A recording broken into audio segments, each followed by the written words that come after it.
एकरी माँ के चोदो जौने दिने पैसा कमाए लगब न त 50 बीघा का एक प्लाट खरीदब आ ओकरे चारों कोने पे एक ठे मशीन लगवाई। ए जितुआ यहाँ आओ भाई।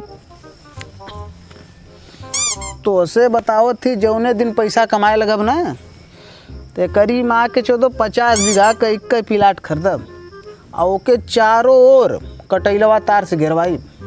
हमके पता ओके घेरवावे में 10-15 लाख का खर्चा आई, लेकिन अपने बदे वो आम बात है। आ ओकरे चारों कोने पर लगवाई एक ठे मशीन टेबुल मर दे जो ढेर का पनिया फेंकला है तो खूब फेंकत हो। हाँ का कर ले कुछ ना। हाँ तो कहा भी मत ना तो चढ़ के खपा जब सिनवा भोसड़ऊ के। हाँ तो जब मशीन लगवा लेब ना तो उम्मा बनवाई एक ठे घर एक रूम कर रही बाकायदे टाइल्स वाइल्स लगवा के एक नंबर के व्यवस्था कर दे उम्मा।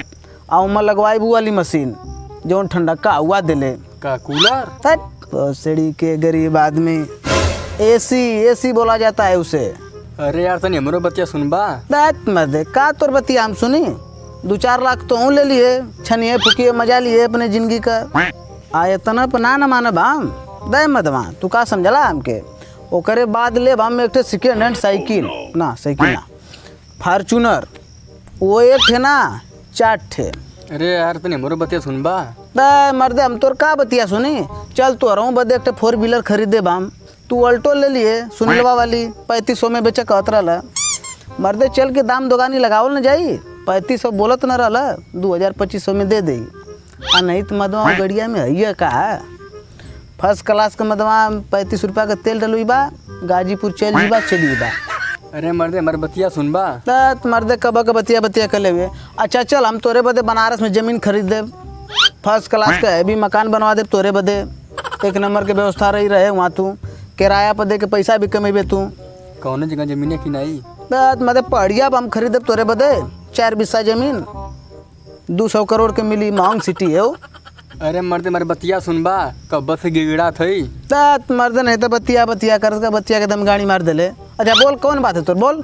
बतिया ई है भैया कन्या जो हमारे 10 रुपये वाले ले रहा लौटा दे भैया बिहार में लूट रहे लिया आज लोग खपसा मर्दे लानी चट्टे बदे बतिया दम गाड़ी मार देले पैसा के तू पहले हमके अमीर आदमी बन जाए दे तोर 10 ना हम 10,000 लौटा दे हम तो के बस तू हमके अमीर बन जाए दे। हम जब अमीर बन जाब ना तो आई चप्पल थोड़ा पैरे घूमब दात मत वहाँ पागल भल हुआ। फर्स्ट क्लास का एक ठेले ब्लैक चिप का जूता सब रेड चिप का लेला हम ब्लैक चिप का ले। आप बनवाई बैठे सोने का सिकड़ी मोटा सब गट्टा इतना मोट पैर के सिकड़ी आप लिनन का शर्ट आ पैंट आ लगाए के चश्मा एकरी माँ के चौदो जब मार्केट में निकलब ना तो निक जानी के गाड़ी फट जाई।